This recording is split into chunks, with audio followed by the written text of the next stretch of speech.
民众党总统参选人郭文哲即马伫日本访问，昨尾暗仔伊是去拜会日本自民党众议员，双方讲要1点钟。郭文哲有讲到台湾加入 CPTPP 的议题，若对方嘛讲会全面支持。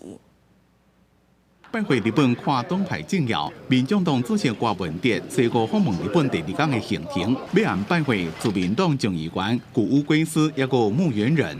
双方重点放伫咧台日合作等议题，郭文哲也主动问到台湾要加入 CPTPP 跨太平洋伙伴全面进步协定，敢有甚物建议？自民党众议员谷乌圭司回应讲，全面支持台湾加入 CPTPP。进前得有日本的一部分食品甲农产品无法度出口到台湾。 因为台湾当局正努力，即马这款食品已经会当出口到台湾，所以认为台湾正努力甲这款无大障碍清除。相信台湾所落来要加入 CPTPP， 应该将有机会。因若找过另外一个重点就是拜会前首相野田佳彦，两人握手了，谈了正欢喜，议题正宽，也包括核电加福岛的食品。郭文哲讲，不管是太阳能或者是风力发电，每一度电的成本拢是核能的2倍以上。 要伫风险甲绩效之間做決定。そこで電力不足なんてなっては経済や国民生活に大きな影響が出ますので、ある程度やむを得ないところを